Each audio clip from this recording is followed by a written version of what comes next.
கொஞ்சம் தூரத்தில் நாம் நிற்கிறோம். எட்டத்தில் இருந்துக்கிட்டு அவரை கவனிக்கிறோம். அவர் ஃபோனில் பேசுகிறத, அவர் பேசுகிற வார்த்தைகள் என்ன அப்படிங்கிறது நம்ம காதில் விழலை. ஆனாலும் அவர் பேசிக்கிட்டு இருக்கிறது நல்ல செய்தியா கெட்ட செய்தியா அப்படிங்கிறத நம்மால் யூகிக்க முடியும். மகிழ்ச்சியான செய்தியை பேசும்போது முகம் மலருது, புன்னகை பூக்குது. இதில் ஒன்று நீங்கள் கவனிக்கணும். தொலைபேசியில் நாம் பேசுகிறப்போ நம்மோட பேசுகிறவர் எதிரில் இல்லை. அவர் தொலைபேசி வழியாக நம்ம குரலை மட்டும்தான் கேட்க போகிறார். நம்ம முகத்தை அவர் பார்க்க போகிறதில்ல. அப்படி இருந்தும் அப்போ நம்ம முகம் ஏன் மலரணும் அப்படின்னா இதுதான் உடல் மொழி, பாடி லாங்குவேஜ் அப்படின்னு சொல்கிறாங்க. நம்ம அறியாமலேயே நம்ம உடம்பு செய்திகளை தெரிவிக்குது பாருங்க, அதுதான் உடல் மொழி. ஒரு மனிதர் தொலைபேசியில் பேசிக்கிட்டு இருக்கிறத நீங்கள் தூரத்தில் இருந்து கவனிச்சுக்கிட்டே அவர் நண்பரோட பேசுகிறாரா, மனைவியோட பேசுகிறாரா, குழந்தையோட பேசுகிறாரா, இல்லை மேல் அதிகாரிகிட்ட பேசுகிறாரா, அல்லது அவருக்கு கீழே பணிபுரிகிறவர்கள்கிட்ட பேசுகிறாரா அப்படிங்கிறத கண்டுபிடிக்கலாம். அதுக்கு காரணம் அவருடைய உடல் மொழி. இந்த உடல் மொழி கூட நம்ம வாழ்க்கையின் முன்னேற்றத்துக்கு பயன்படும். இதை பற்றியெல்லாம் கூட சில நிபுணர்கள் ஆராய்ச்சி பண்ணி பார்த்துருக்குறாங்க. அவங்க சில விவரங்களை சொல்கிறாங்க. குறிப்பாக ஒருத்தர் தன்னுடைய நாற்காலியில் கிட்டத்தட்ட படுத்துக்காத குறையா உட்காந்துருக்கிறாருன்னு வச்சுங்க. எதிர இருக்கிறவர் பேசுறது அவருக்கு பிடிக்கலன்னு அர்த்தமா. தலையை சொரிஞ்சிக்கிறது, வேற வேற திசைகளில் பார்க்கறது, கொட்டாவி விடுறது, கால்களை மாற்றி போட்டு உட்கார்றது, களைப்பா கை விரல்களை அப்படியே பின்னிக்கிறது, அடிக்கடி கடிகாரத்தை பார்க்கறது, இப்படிலாம் ஒருத்தர் பண்ணிக்கிட்டு இருக்கிறாருன்னா நாம் கூடிய சீக்கிரம் அந்த இடத்த விட்டு எழுந்திரிச்சு வந்துடுறது நல்லது. ஏன்னா இதெல்லாம் அவருடைய சலிப்பு, சோர்வு, ஆர்வமின்மை இதுக்கு அடையாளங்கள். நம்முடைய பேச்சு அவரை சலிப்படைய வச்சுட்டதுன்னு அர்த்தம். அவர் ரொம்பவும் சோர்ந்து போயிட்டாருன்னு பொருள். நம்முடைய பேச்சில் அவருக்கு ஆர்வம் இல்லைன்னு அர்த்தம். அதே நேரத்தில் நாற்காலியின் நுனியில் அமர்ந்து உடலை முன்னுக்கு நகர்த்தி எதிர இருக்கிறவரின் கண்களை பார்த்துக்கிட்டே பேசினாலும் சரி அல்லது பேச்சை கேட்டாலும் சரி, உங்கள் பேரில் மற்றவங்களுக்கு உள்ள பிடிப்பு அதிகரிக்கும். நாம் எப்படிப்பட்டவருங்கிறத நம்ம உடம்பும் நடை உடை பாவனையும் அடுத்தவங்களுக்கு காட்டி கொடுத்துரும். உங்கள் உடம்பு, உங்கள் பார்வை, நடை, உட்கார்ற விதம் இதை வச்சுக்கிட்டே நீங்கள் பொறுப்புள்ளவரா, முரடரா, அலட்சியமானவரா, மரியாதை தெரிஞ்சவரா, அடக்கமானவரா, நம்பிக்கைக்கு உரியவரா, நாணயம் இல்லாதவரா, பயந்தவரா, திறமசாலியா, அப்பாவியா அப்படிங்கிறதையெல்லாம் கண்டுபிடிச்சிடலாம். அதனால இந்த உடல் மொழியை புரிஞ்சுக்கிட்டு நம்மளை கொஞ்சம் சரிப்படுத்திக்கிட்டோம்னா வாழ்க்கையில் சுலபமாக பல காரியங்களை சாதிக்க முடியும். ஒரு மனநல மருத்துவமனை, அங்கே ஒருத்தர் ஒரு நாற்காலியில் உட்காந்துக்கிட்டு கார் ஓட்டுறது மாதிரி அப்படி பாவனை பண்ணிட்டு இருந்தார்.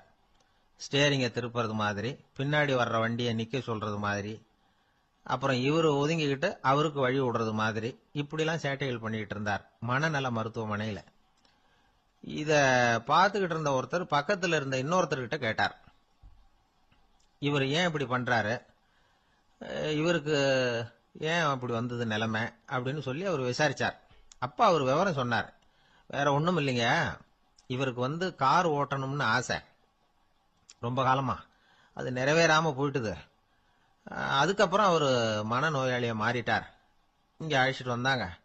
இங்கே அழைச்சிட்டு வந்ததுலேருந்து அப்படி தான் பண்ணிகிட்டு இருக்கிறார். அப்போ கார் ஓட்டுறது மாதிரிலாம் பாவனை பண்ணிகிட்டு இருப்பார், திருப்புறது மாதிரி பண்ணுவார், பின்னாடி வர்றவங்களுக்கு இடம் விடுவார், இப்படிலாம் செய்கிறார் அப்படின்னு விவரம் சொன்னாங்க. நீங்கள் சொல்லப்படாதா, இப்போ நீங்கள் கார் ஓட்டல, வெறும் நாற்காலியில் தான் உட்காந்துருக்கிறீங்க அப்படின்னு நீங்கள் சொல்லப்படாதா அவருக்கு அப்படின்னு கேட்டாங்க. அது முடியாதுங்க, ஏன்னா அந்த காரை கழுவுறதுக்காக அவர் தினமும் எனக்கு 10 ரூபா கொடுத்துக்கிட்டு இருக்கிறார் அப்படின்னாராம் அங்கே வேலை செஞ்சுக்கிட்டு இருந்த ஒருத்தர். அதனால வாழ்க்கையில் நாம் இந்த உடல் மொழியை புரிஞ்சுக்கணும். உடல் மொழிங்கிறது இப்போ ஆரம்பத்தில் சொன்னது மாதிரி அந்த தொலைபேசியில் பேசுகிறவங்கள தூரத்திலிருந்து பார்த்தாவே அவர் யாருக்கிட்ட பேசுகிறார், என்ன பேசுகிறாருன்னு தெரியும். நம்ம முகத்தை நல்லா வச்சுக்கணும். உடல் மொழியை நம்ம புரிஞ்சுக்கிட்டு பயன்படுத்த ஆரம்பித்தோம்னா எந்த முயற்சி பண்ணினாலும் அதில் வெற்றி நிச்சயம். ஆஃபீஸில் வேலை பார்க்குற ஒருத்தர் வந்தார். பேசாமல் ஒரு 10 நாள் லீவு போட்டுடலாமா பார்க்குறேன் அப்படின்னார். ஏன்னு கேட்டோம். என்னுடைய மேலதிகாரி ஒரு முசுடு சார், அவர்கிட்ட வேலை பார்க்கறது ரொம்ப கஷ்டமாக இருக்குது அப்படின்னார். ஆஃபீஸில் வேலை பார்க்குறவங்கெல்லாம் ஒரு விஷயத்தை நல்லா ஞாபகத்தில் வச்சுக்கணும். மேலதிகாரிங்கிறவர் ஒரு பெரிய மகான் இல்லை, அவரும் ஒரு மானிட பிறவிதான். சராசரி மனுஷனுக்குள்ள பலம் பலவீனம் ரெண்டும் அவருக்கும் உண்டு. அதனால அவரை கொஞ்சம் அனுசரித்து போகிறதுக்கு பழகிறது தான் நல்லது. மேலதிகாரிகளில் பல வகை உண்டு. அதில் முக்கியமாக 3 வகை. அதில் ஒரு வகை எப்படி தெரியுமா, உங்களை ஒரு வேலை செய்கிற மெஷினாக மட்டுமே நினைக்கக்கூடிய வகை. இவங்கெல்லாம் எப்படின்னா எங்கேயாவது வெளியூர் போயிருந்தா கூட அங்கிருந்து ஃபோன் பண்ணுவாங்க, அந்த வேலை என்னாச்சு இந்த வேலை என்னாச்சு அப்படின்னு. இவங்களுக்கெல்லாம் உங்க நலனை பத்தியோ உங்க குடும்பத்தை பத்தியோ அக்கறை இருக்காது. நீங்க சொல்ற யோசனை எதுவும் இவங்க கிட்ட எடுபடாது. கொடுத்த வேலையை பாரு, நீ எனக்கு புத்தி சொல்ல வேணாம் அப்படிம்பாங்க.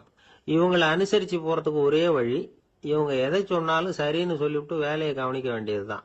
இவங்க கிட்ட வேற எந்த கேள்வியும் கேட்டுக்கிட்டு இருக்கக்கூடாது. ஆமா சாமி போடுறது கௌரவ குறைச்சல் இல்ல, அது ஒரு அலுவலக சௌகரியம், அவ்வளவுதான். இன்னொரு வகையான மேலதிகாரிகள் எப்படி தெரியுமா? இவங்கெல்லாம் ஆபீஸ் வேலையை பத்தி அதிகமா கவலைப்பட்டுக்கிட்டு இருக்க மாட்டாங்க. தங்களுடைய சொந்த இமேஜ் பாதிக்கப்படக்கூடாதுங்கிறதுலயே கவனமா இருப்பாங்க. இவங்கெல்லாம் அடிக்கடி உங்க நலனை விசாரிப்பாங்க. அதே மாதிரி நீங்களும் அவரை விசாரிக்கணும்னு எதிர்பார்ப்பாங்க. இந்த ரக அதிகாரிகளுக்கெல்லாம் புது வருட வாழ்த்து அனுப்பலாம், பிறந்த நாள் வாழ்த்து அனுப்பலாம். அவருக்கு எங்கேயாவது ஒரு பாராட்டு விழா நடந்தா முதல் வரிசையில போய் உட்காந்து உங்க முகத்தை காட்டலாம். ஆபீஸ் வேலையை மட்டுமே பார்க்கிற பணியாளர்கள் இது மாதிரி அதிகாரிகள் கிட்ட நல்ல பேர் வாங்க முடியாது. இன்னொரு வகையான மேலதிகாரிகள் உண்டு. அவங்க எப்படின்னா ஆபீஸ் வேலையை பத்தியும் கவலைப்பட மாட்டாங்க, தனக்கு கீழே வேலை பார்க்கறவங்கள பத்தியும் கவலைப்பட மாட்டாங்க. எக்காரணம் கொண்டும் தன்னுடைய பொசிஷனுக்கு ஆபத்து வந்துடக்கூடாதுன்னு நினைக்கக்கூடியவங்க இவங்க. இவங்களால கடுமையான வேலை செய்யவும் முடியாது, தீர்மானிக்கவும் முடியாது.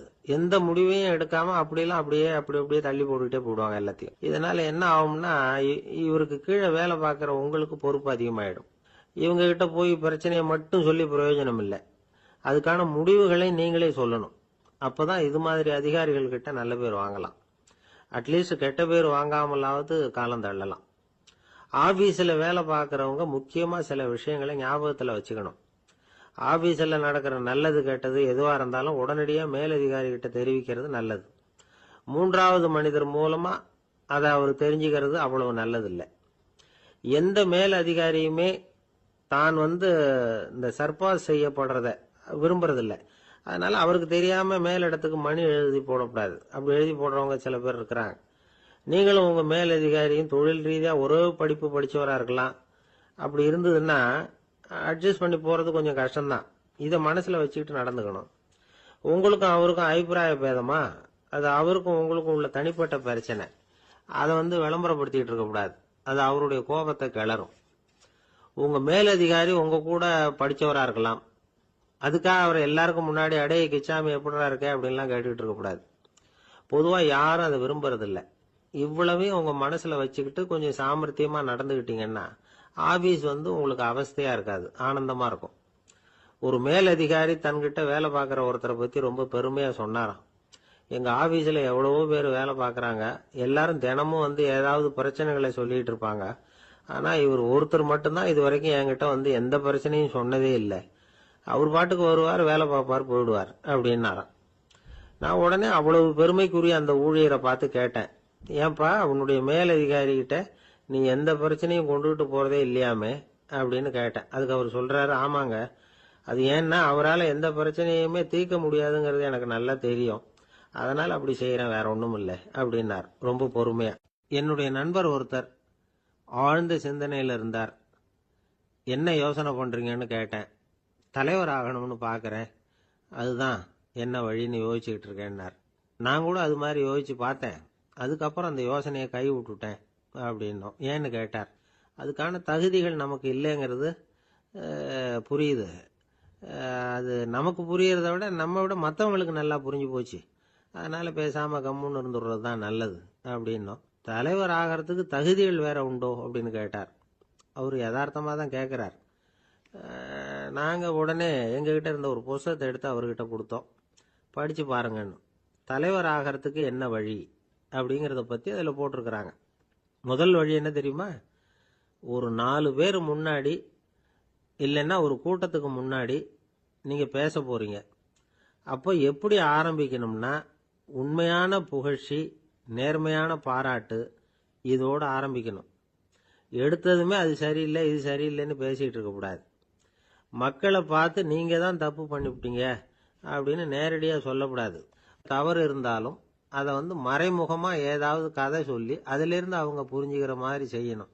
அடுத்தவங்க பண்ண தப்பு என்னன்னு அலசறதுக்கு முன்னாடி நீங்க பண்ணின தப்பு என்னங்கிறத பத்தியே பேசுங்க. எதுக்கும் நேரடியா உத்தரவு போட்டுக்கிட்டு இருக்க கூடாது. இதை நீங்க செய்யணும் அப்படின்னு சொல்றதுக்கு பதிலா நீங்க இப்படி செஞ்சா எப்படி இருக்கும் அப்படின்னு கேள்வி மாதிரி கேட்கணுமா. இப்படி கேட்டா அது உத்தரவு மாதிரி தெரியாதான். அடுத்தவங்க மரியாதையை காப்பாத்துறது மாதிரி பேசணுமா? உங்க பேச்சு இன்னொருத்தரை அவமானப்படுத்துறது மாதிரி இருக்கக்கூடாதான். ஏன்டா இவங்கிட்ட போய் மாட்டிக்கிட்டோம்னு யாரும் நினைச்சிடக்கூடாது. ஒவ்வொரு சின்ன வளர்ச்சியையும் பாராட்டணும். வெற்றி சாதாரணமா இருந்தாலும் பாராட்டாம இருந்துடக்கூடாது. பாராட்டும் பொழுது தாராளமா இருக்கணும். குறை சொல்லும் பொழுது கவனமா இருக்கணும். வாய்க்கு வந்தபடி பேசிவிட்டா அதுக்கப்புறம் வகையா மாட்டிட்டு முழிக்க வேண்டியிருக்கும். நீங்க பேசுறது இன்னொருத்தருக்கு ஒரு கௌரவத்தையும் மரியாதையும் உண்டு பண்றது மாதிரி இருக்கணும். நீங்க பேசுறது அடுத்தவங்களுக்கு இருக்கிற கொஞ்ச நெஞ்ச மரியாதையும் எடுத்து விடுறது மாதிரி இருக்கக்கூடாது. உங்க பேச்சை கேட்டா கேட்கறவங்களுக்கு ஒரு ஊக்கம் வரணும், உற்சாகம் வரணும். தவறு எதுவா இருந்தாலும் அதை சுலபமா திருத்திக்கலாம், சரி பண்ணிக்கலாங்கிறது மாதிரி இருக்கணும் உங்க பேச்சு. அடுத்தவங்களை சந்தோஷப்படுத்துங்க. உங்க யோசனைய கேட்டு நடந்துக்கிறதுனால அந்த சந்தோஷம் அவங்களுக்கு கிடைக்கணும். இந்த தகுதியெல்லாம் உங்ககிட்ட இருந்தா நீங்க ஒரு சிறந்த தலைவராகலாம் அப்படின்னு அந்த புஸ்தகத்துல போட்டிருக்கு. இந்த காலத்துல தலைவர் ஆகிறதுக்கு வேற சில தகுதிகள்லாம் கூட தேவைப்படுது. ஒரு புள்ள தன்னுடைய அப்பா கிட்ட, அப்பா உன்ன மாதிரியே நானும் அரசியல்ல சேரணும், தலைவர் ஆகணும்னு ஆசைப்படுறேன். இன்னையிலிருந்து எனக்கு அரசியல் பாடம் கத்துக் கொடு அப்படின்னு கேட்டிருக்கான். அவரும் சரின்னு சொல்லிவிட்டு ஒரு பெரிய ஏணியை எடுத்துட்டு வந்தாராம். ஒரு செவுத்துல சாத்தினார். இந்த ஏணியில ஏறி உயர போய் அங்க பரன் மேல இருக்கிற ஒரு புத்தகத்தை எடுத்துட்டு வாடான் இருக்கார். மகனை பார்த்து, அப்பா ஏணி ரொம்ப உயரமா இருக்குது, நீ ஜாக்கிரதையா இதை பிடிச்சிக்கோ, நான் ஏறி போறேன் அப்படின்னு நான் பையன். பயப்படாத, நான் பாத்துக்கிறேன்னாரு அப்பா. பையன் ஏணியில ஏறனா உச்சிக்கு போனதும் அப்பா கையை எடுத்துட்டார். ஏணி அப்படியே சரிஞ்சுட்டுது. பையன் பொத்துன்னு கீழே விழுந்துட்டான். இடுப்பை பிடிச்சிக்கிட்டே எழுந்திரிச்சான். என்னப்பா இது, இப்படி என்னை ஏற விட்டுட்டு கையை விட்டுட்டியே, இப்படி கை விடலாமா அப்படின்னு கத்தியிருக்கான். அப்பா நிதானமா சொன்னாராம், அவசரப்படாதேப்பா, அரசியல்ல இதுதான் முதல் பாடம், பெத்த அப்பனா இருந்தாலும் அவனை நம்பாதே அப்படின்னு உபதேசம் பண்ணான். காதுங்கிறது எப்பவும் திறந்தே இருக்கக்கூடிய ஒண்ணுதானே. சில பேர் பேசிக்கிட்டே இருப்பாங்க, நாமும் கேட்டுக்கிட்டே தான் இருப்போம். அவர் என்ன சொன்னாரு திருப்பி சொல்லு அப்படின்னு சொன்னா சொல்ல தெரியாது. காது சரியா கேட்டாலும் நாம பேசுறத மத்தவங்க சரியா கேட்கறாங்களா அப்படிங்கிறது சந்தேகம்தான். இந்த சந்தர்ப்பத்துல ஒரு உண்மையை நாம புரிஞ்சுக்கணும். அதாவது என்னன்னா, கேட்பதுங்கிறது வேற, கவனிக்கிறதுங்கிறது வேற. அதாவது கேட்கறதுன்னா அது ஹியரிங், கவனிக்கிறது அப்படின்னா அது லிசனிங். கேட்கறதுங்கிறது தன்னிச்சையா நடக்கக்கூடிய ஒரு செயல். இப்போ ஒரு சாலையில நடந்து போயிட்டு இருக்கிறோம். எவ்வளவோ சத்தம் நம்ம காதுல விழுந்துகிட்டு இருக்கு. கார் போற சத்தம் கேட்குது, பறவை ஒரு மரத்துல இருந்து கத்துது, அந்த சத்தம் கேட்குது. இப்படி நிறைய காதுல விழுந்துகிட்டு இருக்கு. ஆனா கவனிக்கிறதுங்கிறது எப்படின்னா, நம்ம முழு மனசை செலுத்தி உன்னிப்பா கேட்கறது. எத்தனையோ சத்தத்துக்கு நடுவுல தன்னுடைய குழந்தை அழற சத்தத்தை தாய் தெரிஞ்சுக்க முடியுது இல்லையா, அது மாதிரி. விவரம் தெரிஞ்சவங்க எல்லாம் என்ன சொல்றாங்கன்னா, கவனித்தல் அதாவது லிசனிங் அப்படிங்கிற செயல்ல 3 அம்சங்கள் இருக்கிறதாக சொல்றாங்க. அது என்ன 3 அம்சங்கள் அப்படின்னா, முதல்ல காதால கேட்கறது, இது முதல் அம்சம். ரெண்டாவது என்னன்னா கேட்டதை புரிஞ்சுக்கிறது. மூணாவது என்னன்னா என்ன புரிஞ்சுக்கிட்டோம்ங்கிறத தெரிவிக்கிறது, ஃபீட்பேக் அப்படின்னு சொல்றமே அது. ஒரு ஆசிரியர் வகுப்புல பாடம் நடத்திட்டு இருக்கிறார். வெறுமனே கேட்கிற குழந்தை ஒரு காதால வாங்கி இன்னொரு காதால விட்டுடும். அதாவது கேட்கிற குழந்தை அப்படி செய்யும். ஆனா கவனிக்கிற குழந்தை கேட்டதை புரிஞ்சுக்கும். என்ன புரிஞ்சுக்கிட்டேன்னு கேட்டா பதில் சொல்லும். இதுதான் கேட்கறதுக்கும் கவனிக்கிறதுக்கும் உள்ள வித்தியாசம். ஒரு புள்ளி விவர கணக்கு என்ன சொல்லுது தெரியுமா? ஒரு மனிதன் எழுதுறது மூலமா 6% அறிவை பெருக்கிக்கிறானா, எழுதுறது மூலமா. படிக்கிறது மூலமா 19% அறிவை பெருக்கிக்கிறானா. பேசுறது மூலமா 30% அறிவை பெருக்கிக் கொள்ளுகிறான் அப்படின்னு சொல்றாங்க. ஆனா பாருங்க, கவனிக்கிறது மூலமா 45% அறிவை பெருக்கிக் கொள்ளுகிறான் அப்படிங்கிறது புள்ளி விவரம். அதனால கற்றலின் கேட்டல் நன்று அப்படின்னு சொல்றாங்க இல்லையா, அது இதுதான். அதனால கவனிக்கிறது மூலமா அதிக அறிவை நாம பெருக்கிக் கொள்ள முடியும். கேள்வி ஞானம் தான் ரொம்ப சிறந்தது அப்படிங்கிறார் வள்ளுவர். அதாவது கவனிச்சு கேட்கணும், அதுதான் முக்கியம். மற்றவங்க சொல்றத நல்லா கவனிக்க முடியாதபடிக்கு நாமே சில தடைகளை ஏற்படுத்திக்கிறோம், அல்லது நம்ம அறியாமலே அப்படி ஒரு தடை உண்டாயிடுது. அந்த தடைகளை தாண்டணும் அல்லது தகர்த்து எறியணும் அப்படிங்கிறது பெரியவர்கள் சொல்லுகிற யோசனை. அது என்ன தடைகள் அப்படின்னா, நமக்கு தெரியாத இவர் என்ன சொல்லிட போறார் அப்படிங்கிற நினைப்பு, இது ஒரு தடை. சொல்லி முடிக்கிறதுக்கு முன்னாடியே குறுக்க பேசுறது, மனசு அங்கேயும் இங்கேயும் அலையிறது, இதெல்லாம் தான் தடைகள். ஆசிரியர் பாடம் நடத்துறார் அப்படின்னா மாணவர்கள் அக்கறையா கவனிக்கணும். அப்பதான் பரீட்சையில பாஸ் ஆக முடியும். வீட்டுக்குள்ள கணவன் சொல்றத மனைவி கவனிச்சு கேட்கணும். மனைவி சொல்றத கணவன் கவனிச்சு கேட்கணும். இல்லைன்னா குழப்பமாயிடும். ஒரு அம்மா கோயிலுக்கு போனாங்க. சேலையில ஒரு முடிச்சு போட்டிருந்தாங்க. எதுக்கு சேலையில முடிச்சு போட்டு வச்சிருக்கிறீங்க அப்படின்னு கேட்டாங்க. எங்க வீட்டுக்காரர் ஒரு கடிதத்தை மறக்காம தபால் போட்டியில போட்டுடணும்னு சொன்னார். ஞாபகத்துக்காக முடிச்சு போட்டு வச்சிருக்கிறேன் அப்படின்னாங்க. கடிதத்தை பெட்டியில போட்டுட்டீங்களா அப்படின்னு கேட்டாங்க. அது எப்படிங்க முடியும், அவர் கடிதத்தை என்கிட்ட கொடுக்க மறந்துட்டாரே அப்படின்னாங்களாம். அதனால மறக்கப்படாதுன்னு நினைச்சுக்கிட்டே மறந்து விடுறது, இப்படி ஒரு வாழ்க்கை. அதனால வாழ்க்கையில நமக்கு இருக்கிறது செவிச்செல்வம் ரொம்ப முக்கியமானது. நிறைய கேட்கணும், சொல்றதை விட கேட்கணும், கேட்கறதை விட முக்கியம் கவனிக்கிறது. அப்படி கவனிக்கிறது மூலமா நம்முடைய வாழ்க்கையில வெற்றி பெறணும். ஒரு நீதிமன்றம், அங்க ஒரு கொலை வழக்கு சம்பந்தமா விசாரணை நடந்துகிட்டு இருக்குது. அந்த வழக்கறிஞர் ரொம்ப தீவிரமா வாதாடிட்டு இருக்கிறார். தன்னுடைய கட்சிக்காரர் நிரபராதிங்கிறது அவருக்கு நல்லா தெரியும். அதனாலதான் அவர் சார்பா வாதாடுறதுக்கே ஒத்துக்கிட்டார். அப்படி அவர் மும்முரமா வாதாடிக்கிட்டு இருக்கிற சமயத்துல அவசரமா தந்தி ஒண்ணு வந்து சேர்ந்தது. அதை வாங்கி படிச்சு பார்த்தார். அதுக்கப்புறம் அதை மடிச்சு தன்னுடைய கோட்டு பையில வச்சுக்கிட்டு தொடர்ந்து வாதாட ஆரம்பிச்சிட்டார். பேசி முடிச்சாரு. அதுக்கப்புறம் அங்க கோர்ட்ல இருந்த சக வக்கீல்கள் அவர்கிட்ட வந்தாங்க. தந்தி ஒண்ணு வந்ததே, என்ன விஷயம் அப்படின்னு விசாரிச்சாங்களாம். அப்போ அவர் சொல்லியிருக்கிறார், ஊர்ல சிகிச்சைக்காக போயிருந்த என்னுடைய மனைவி இறந்து போனதா தந்தி வந்திருக்குது அப்படின்னாராம். மற்ற வக்கீல்களுக்கு அதிர்ச்சி. என்னங்க இது, மனைவி இறந்ததை விட கேஸ் முக்கியமா உங்களுக்கு அப்படின்னு கேட்டிருக்கிறாங்க. இறந்து போன என் மனைவி மறுபடியும் திரும்பி வர போறதில்ல. ஆனா என்னுடைய கட்சிக்காரர் ஒரு கொலை வழக்கில் மாட்டிக்கிட்டார். அவரோ நிரபராதி. அவர் உசுரை நான் காப்பாற்ற வேணாமா? இதுதான் என்னுடைய கடமை அப்படின்னாராம். இப்படி இவர் சொன்னது எல்லாரும் அப்படியே திகைச்சு போய் நின்னுட்டாங்களாம். சரி, கடமைக்கு முக்கியத்துவம் கொடுத்த அந்த வழக்கறிஞர் யார் தெரியுமா? அவர் தான் இரும்பு மனிதர் சர்தார் வல்லபாய் பட்டேல்.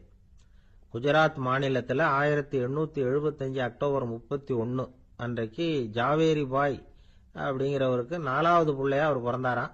இந்த ஜாவேரி பாய் யார் தெரியுமா? ஜான்சி ராணி லட்சுமி பாய் போர் படையில ஒரு வீரரா பணிபுரிஞ்சவர். இளம் வயசுல வல்லபாய் படேல் ரொம்ப சிரமப்பட்டு படிச்சிருக்கார். விடாமுயற்சி வெற்றியை கொடுத்தது. கல்லூரியிலையும் காலடி வச்சார். அதுக்கப்புறம் வக்கீல் பட்டத்தையும் வாங்கினார்.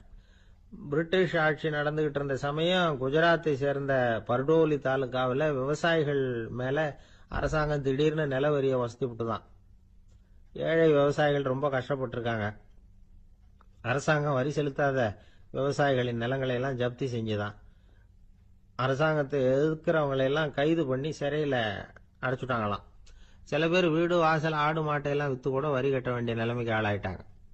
வழக்கறிஞர் வல்லபாய் படேல் நில வரியை உடனே ரத்து பண்ணணும் அப்படின்னு பம்பாய் கவர்னருக்கு ஒரு கடிதம் எழுதினார். எந்த பலனும் இல்லை. உடனே எல்லா விவசாயிகளையும் அணி திரட்டினார். அதுக்கு தானே தலைமை தாங்கினார். சத்தியாகிரகம் நடத்தினார். அந்த பகுதியில் எந்த வேலையும் நடக்கல. வேற வழி இல்லை. ஆட்சியாளர்கள் உடனே வரியை ரத்து பண்ணாங்க. சிறையில் இருந்தவங்களெல்லாம் வெளில விட்டாங்க.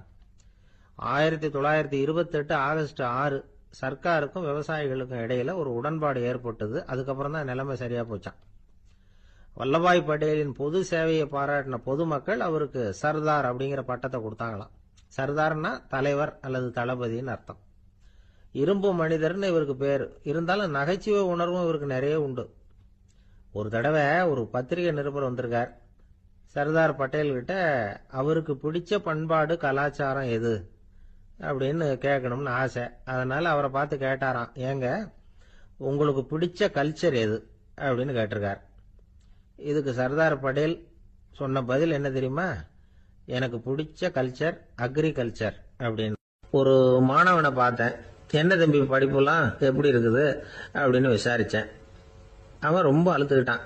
நான் நல்லா தான் சார் படிக்கிறேன், இருந்தாலும் புத்தியில சரியா ஏற மாட்டேங்குது சார் அப்படின்னா. சரி, இவனும் நம்ம ரகம்தான் அப்படின்னு சொல்லி முடிவு பண்ணிட்டோம். கல்வி கற்கக்கூடிய ஒரு மாணவன் சம்பந்தப்படுற புத்திகள் பல வகை. அதை பத்தி ஒரு பெரியவர் விளக்கி இருக்கிறார். மிருத்து புத்தின்னு ஒன்று இருக்குதான். மிருத்துன்னா மண்ணு. மண்ணால செவுறு கட்டுறோம்ல, மண் சுவரில் ஆணி அடிக்கிறதும் சுலபம், அதை பிடுங்கி எடுக்கிறதும் சுலபம். அது மாதிரி சில பேர் குரு சொல்லி கொடுக்கறத சுலபமா கேட்டு தெரிஞ்சு வச்சுக்குவாங்க. கொஞ்ச நேரத்துல சுலபமா மறந்தும் போயிடுவாங்க. இது மிருத்து புத்தின்னு பேரு, மண் புத்தி. தாரு புத்தின்னு ஒண்ணு உண்டாம். தாருன்னா மரம். அதுல பச்சை மரத்துல ஆணி அடிக்கிறது சுலபம், ஆனா அது எடுக்கிறது கஷ்டம். அது மாதிரி ஆசிரியர்கிட்ட இருந்து கேட்டதை கவனமா மனசுல பதிய வச்சுக்கிட்டு அதை மறக்காம இருக்கிறது தாரு புத்தி. பட்ட மரமா இருந்தா அதுல ஆணி அடிக்கிறதும் கஷ்டம், அடிக்கிற ஆணியும் சீக்கிரம் நழுவிடும். அது மாதிரி கேட்கிற விஷயம் மனசுல பதியறதும் கஷ்டம். அப்படியே பதிஞ்சாலும் அது நீடிச்சு இருக்கிறதும் கஷ்டம், கொஞ்ச காலத்துல மறந்துடும். இன்னொரு வகை புத்தி ஒண்ணு உண்டு, அதுக்கு பேரு சிலா புத்தின்னு பேரு.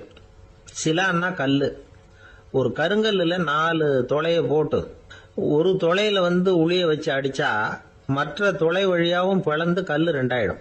அது மாதிரி சந்தியான இடங்கள்ல குறிப்பா ஒரு பொருளை சொன்னா அதை வச்சுக்கிட்டு மத்ததையும் தெரிஞ்சுக்கிறது, அது சிலா புத்தின்னு பேரு. வேணு புத்தின்னா என்ன தெரியுமா? வேணும்னா மூங்கில். மூங்கில் கணுவுல ஒரு பக்கம் உளிய வச்சு அடிச்சா 2 பக்கமும் பிளந்துரும். அது மாதிரி ஒரு செய்தியை கேட்டுக்கிட்டு இருக்கிறப்பவே அதோட முன்பின் தொடர்களையும் தெரிஞ்சுக்கணும், அது வேணு புத்தி. தைல புத்தின்னு ஒண்ணு உண்டு. தைலம்ங்கிறது எண்ணெய். தண்ணியில ஒரு துளி எண்ணெயை விட்டா அது தண்ணி பூரா பரவி போடுதுல்ல, அது இப்படி பரவுறது மாதிரி ஆசிரியர் சுருக்கமா ஒரு கருத்தை சொன்னா அதை வச்சுக்கிட்டு பூரா விஷயங்களையும் தெரிஞ்சுக்கணும், அது தைல புத்தி. கற்பூர புத்தின்னு ஒண்ணு கேள்விப்பட்டிருக்கோம். அது எப்படின்னா, கற்பூரம் தீ பட்ட உடனே பிடிச்சிக்கும். ஆசிரியர் சொன்ன உடனே நுண்ணறிவோட பாடங்களை புரிஞ்சுக்கிறது இந்த வகை புத்தி. கரி புத்தின்னு ஒண்ணு. அது எப்படின்னா, கரியில நெருப்பை வச்சு விசிறிய பிறகு அதுக்கப்புறம் அது கறி நெருப்பாகும். அது மாதிரி காலம்பரை சாயந்தர வேலைகள்ல ஆசிரியர் பாடம் சொல்லி கொடுப்பார், அதை கொண்டு புரிஞ்சுக்கிறது இந்த வகை. கதலித்தண்டு புத்தின்னு ஒன்று சொல்லுவாங்க. கதலிங்கிறது வாழை மரம். வாழைத்தண்டுல தீ வைக்கிறது எவ்வளவு சிரமமோ அவ்வளவு சிரமத்தோட கல்வி கற்கிறது கதலித்தண்டு புத்தி. இதை தவிர இன்னும் சில வகையான மாணவர்களை கூட அடையாளம் காட்டுறாங்க. ஆசிரியர் சொன்னதுல நல்லதை மட்டும் எடுத்துக்கிறவன் அன்னம். ஆசிரியர் கிடைச்ச இடத்துல பாடத்தை கேட்டுக்கிட்டு பிறகு தனியா உட்காந்து சிந்திக்கிறவன் பசு. பசுமாடு அப்படித்தானே, புல்லு கண்ட இடத்துல மேயும், அதுக்கப்புறம் நிதானமா அசை போட்டுக்கும். ஆசிரியர் சொன்னதை தவிர வேற எதையும் சொல்ல முடியாதவன் கிளி. பல இடங்கள்ல பாடங்கள் கேட்டு கடைசியில ஒன்னும் புரியாம போறவன் ஆடு. ஆடு ஒரு செடியில வயிறார மேயாது, ஒரே செடியில இக்கரைக்கு அக்கறை பச்சைன்னா அங்கேயும் இங்கேயும் அலைஞ்சிக்கிட்டே இருக்கும். சில பேருக்கு எருமைன்னு பேரு. எருமை எப்படின்னா குளத்து நீரை கலக்கி தான் குடிக்கும். அது மாதிரி ஆசிரியர் மனசை நோக செய்து பயில்கிற மாணவர்கள்லாம் இந்த ரகம். இவ்வளவுலாம் இருந்தாலும் இந்த காலத்து மாணவர்கள்லாம் ஒரு தனி ரகம். ஒரு ஆசிரியர் வகுப்புல பாடம் நடத்திக்கிட்டு இருந்தார். இலக்கண வகுப்பு. இறந்த காலம், நிகழ்காலம், எதிர்காலம், past tense, present tense, future tense, இதை பத்திலாம் பாடம் நடத்துறார். எல்லாம் சொல்லி கொடுத்துட்டு இப்ப நான் ஒரு வாக்கியம் சொல்லுவேன், அது என்ன காலம் அப்படிங்கறத நீங்க சொல்லணும்னார் ஆசிரியர். சரி, நாங்க மாணவர்கள்லாம், நான் நாளைக்கும் பாடம் நடத்த போகிறேன், இது என்ன காலம் அப்படின்னு கேட்டார் ஆசிரியர். அதாவது நான் நாளைக்கும் பாடம் நடத்த போகிறேன், இந்த வாக்கியம் என்ன காலம்னு கேட்டார். ஒரு பையன் மெதுவா எந்திரிச்சு சொன்னான், இது எங்க போதாத காலம் சார் அப்படின்னு சொல்லிவிட்டு உட்காந்துட்டானா. ஒரு மனிதர், அவர் யாருக்கிட்டே தொலைபேசியில பேசிட்டு இருக்கிறார். கொஞ்சம் தூரத்துல நாம நிக்கிறோம். எட்டத்துல இருந்துகிட்டு அவரை கவனிக்கிறோம், அவர் போன்ல பேசுறத. அவர் பேசுகிற வார்த்தைகள் என்ன அப்படிங்கறது நம்ம காதுல விழல.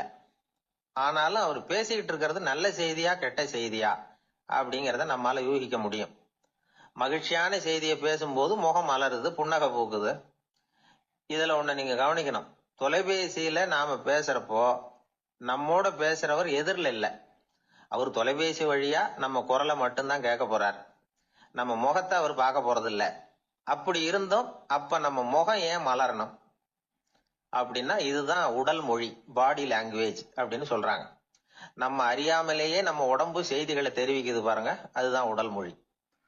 ஒரு மனிதர் தொலைபேசியில பேசிக்கிட்டு இருக்கிறத நீங்க தூரத்துல இருந்து கவனிச்சுக்கிட்டே, அவர் நண்பரோட பேசுறாரா, மனைவியோட பேசுறாரா, குழந்தையோட பேசுறாரா, இல்ல மேல் அதிகாரி கிட்ட பேசுறாரா, அல்லது அவருக்கு கீழே பணிபுரிகிறவர்கள் கிட்ட பேசுறாரா அப்படிங்கறத கண்டுபிடிக்கலாம். அதுக்கு காரணம் அவருடைய உடல் மொழி. இந்த உடல் மொழி கூட நம்ம வாழ்க்கையின் முன்னேற்றத்துக்கு பயன்படும். இத பத்தி எல்லாம் கூட சில நிபுணர்கள் ஆராய்ச்சி பண்ணி பார்த்திருக்கிறாங்க. அவங்க சில விவரங்களை சொல்றாங்க. குறிப்பா ஒருத்தர் தன்னுடைய நாற்காலியில கிட்டத்தட்ட படுத்துக்காத குறையா உட்கார்ந்து இருக்கிறாருன்னு வச்சுக்கோங்க. எதிர இருக்கிறவர் பேசுறது அவருக்கு பிடிக்கலன்னு அர்த்தமா. தலையை சொரிஞ்சுக்கிறது, வேற வேற திசைகள்ல பாக்குறது, கொட்டாவி விடுறது, கால்களை மாத்தி போட்டு உட்கார்றது, களைப்பா கை விரல்களை அப்படியே பின்னிக்கிறது, அடிக்கடி கடிகாரத்தை பாக்குறது, இப்படிலாம் ஒருத்தர் பண்ணிட்டு இருக்கிறாருன்னா நாம கூடிய சீக்கிரம் அந்த இடத்த விட்டு எழுந்திரிச்சு வந்துடுறது நல்லது. ஏன்னா இதெல்லாம் அவருடைய சலிப்பு, சோர்வு, ஆர்வமின்மை இதுக்கு அடையாளங்கள். நம்முடைய பேச்சு அவரை சலிப்படைய வச்சுட்டதுன்னு அர்த்தம். அவர் ரொம்பவும் சோர்ந்து போயிட்டாருன்னு பொருள். நம்முடைய பேச்சில் அவருக்கு ஆர்வம் இல்லைன்னு அர்த்தம். அதே நேரத்துல நாற்காலியின் நுனியில அமர்ந்து உடலை முன்னுக்கு நகர்த்தி எதிர இருக்கிறவரின் கண்களை பார்த்துக்கிட்டே பேசினாலும் சரி அல்லது பேச்ச கேட்டாலும் சரி, உங்க பேர்ல மத்தவங்களுக்கு உள்ள பிடிப்பு அதிகரிக்கும். நாம எப்படிப்பட்டவர்ங்கிறத நம்ம உடம்பும் நடை உடை பாவனையும் அடுத்தவங்களுக்கு காட்டி கொடுத்துரும். உங்க உடம்பு, உங்க பார்வை, நடை, உட்கார்ற விதம் இதை வச்சுக்கிட்டே நீங்க பொறுப்புள்ளவரா, முரடரா, அலட்சியமானவரா, மரியாதை தெரிஞ்சவரா, அடக்கமானவரா, நம்பிக்கைக்கு உரியவரா, நாணயம் இல்லாதவரா, பயந்தவரா, திறமசாலியா, அப்பாவியா அப்படிங்கறதெல்லாம் கண்டுபிடிச்சிடலாம். அதனால இந்த உடல் மொழியை புரிஞ்சுக்கிட்டு நம்மளை கொஞ்சம் சரிப்படுத்திக்கிட்டோம்னா வாழ்க்கையில சுலபமா பல காரியங்களை சாதிக்க முடியும். ஒரு மனநல மருத்துவமனை, அங்க ஒருத்தர் ஒரு நாற்காலியில உட்காந்துக்கிட்டு கார் ஓட்டுறது மாதிரி அப்படி பாவனை பண்ணிட்டு இருந்தார். ஸ்டியரிங்கை திருப்புறது மாதிரி, பின்னாடி வர்ற வண்டியை நிக்க சொல்றது மாதிரி, அப்புறம் இவர் ஒதுங்கிக்கிட்டு அவருக்கு வழி விடுறது மாதிரி, இப்படிலாம் சேட்டைகள் பண்ணிட்டு இருந்தார் மனநல மருத்துவமனையில. இத பார்த்துக்கிட்டு இருந்த ஒருத்தர் பக்கத்துல இருந்த இன்னொருத்தர்கிட்ட கேட்டார், இவர் ஏன் இப்படி பண்றாரு, இவருக்கு ஏன் அப்படி வந்தது நிலைமை அப்படின்னு சொல்லி அவர் விசாரிச்சார். அப்ப அவர் விவரம் சொன்னார். வேற ஒண்ணும் இல்லைங்க, இவருக்கு கார் ஓட்டணும்னு ஆசை ரொம்ப காலமா, அது நிறைவேறாம போயிட்டுது. அதுக்கப்புறம் அவர் மனநோயாளியா மாறிட்டார். இங்க அழைச்சிட்டு வந்தாங்க. இங்க அழைச்சிட்டு வந்ததுல இருந்து அப்படிதான் பண்ணிட்டு இருக்கிறார். அப்ப கார் ஓட்டுறது மாதிரிலாம் பாவனை பண்ணிட்டு இருப்பார், திருப்புறது மாதிரி பண்ணுவார், பின்னாடி வர்றவங்களுக்கு இடம் விடுவார், இப்படிலாம் செய்யறார் அப்படின்னு விவரம் சொன்னாங்க. நீங்க சொல்லப்படாதா, இப்ப நீங்க கார் ஓட்டல, வெறும் நாற்காலியில தான் உட்கார்ந்து இருக்கிறீங்க அப்படின்னு நீங்க சொல்லப்படாதா அவருக்கு அப்படின்னு கேட்டாங்க. அது முடியாதுங்க, ஏன்னா அந்த காரை கழுவுறதுக்காக அவர் தினமும் எனக்கு 10 ரூபா கொடுத்துக்கிட்டு இருக்கிறார் அப்படின்னாராம் அங்க வேலை செஞ்சுக்கிட்டு இருந்த ஒருத்தர். அதனால வாழ்க்கையில நாம இந்த உடல் மொழியை புரிஞ்சுக்கணும். உடல் மொழிங்கிறது இப்ப ஆரம்பத்துல சொன்னது மாதிரி அந்த தொலைபேசியில பேசுறவங்கள தூரத்துல இருந்து பார்த்தாவே அவர் யாருகிட்ட பேசுறாரு, என்ன பேசுறாருன்னு தெரியும். நம்ம முகத்தை நல்லா வச்சுக்கணும். உடல் மொழிய நம்ம புரிஞ்சுக்கிட்டு பயன்படுத்த ஆரம்பிச்சோம்னா எந்த முயற்சி பண்ணினாலும் அதுல வெற்றி நிச்சயம். ஒரு ஊர்ல ஒரு ஆள் இருந்தான். கற்பனையிலேயே காலத்தை கடத்திக்கிட்டு இருந்தான். ஒரு நாள் ஒரு மரத்தடியில உட்கார்ந்துருந்தான். அவனுக்கு பசிக்கிற மாதிரி தெரிஞ்சது. உடனே கற்பனையிலேயே சாப்பிட ஆரம்பிச்சுட்டான். அதாவது எதிரில் இலை போட்டு சாப்பாடு போடப்பட்டிருக்கிறதாகவும் அதை இவன் சாப்பிட்றதாகவும் நினைச்சுக்கிட்டு கையை மட்டும் வாய்க்கும் தரைக்குமா அப்படியும் கூடயும் கொண்டுகிட்டு போய் பாவனை பண்ணிக்கிட்டே இருக்கிறான். தூரத்துல இருந்து பாக்குறவங்களுக்கு இவன் ஏதோ பலமான விருந்து சாப்பிட்டுட்டு இருக்கிறான் அப்படின்னு தான் தோணும். அது மாதிரியே பண்ணிட்டு இருந்தான். அந்த வழியா ஒரு சன்னியாசி வந்துகிட்டு இருந்தார். இவனை பார்த்தார். என்ன இவன் இப்படி பண்ணிட்டு இருக்கிறானே அப்படின்னு நினைச்சாரு. கொஞ்ச நேரம் அவனையே உத்து பார்த்துக்கிட்டு இருந்தார்.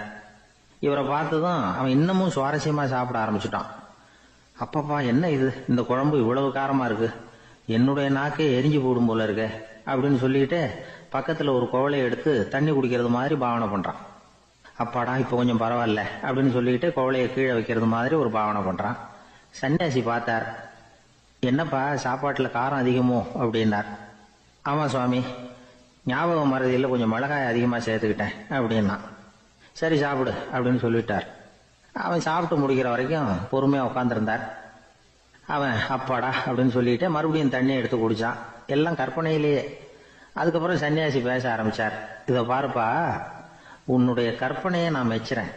இருந்தாலும் உன் சாப்பாட்டுல ஒரு இனிப்பையும் வச்சிருக்கலாமே, ஏன் மிளகாய அளவுக்கு அதிகமா போட்டுட்டு அவஸ்தைப்படுற அப்படின்னார். அவன் யோசிக்க ஆரம்பிச்சான்.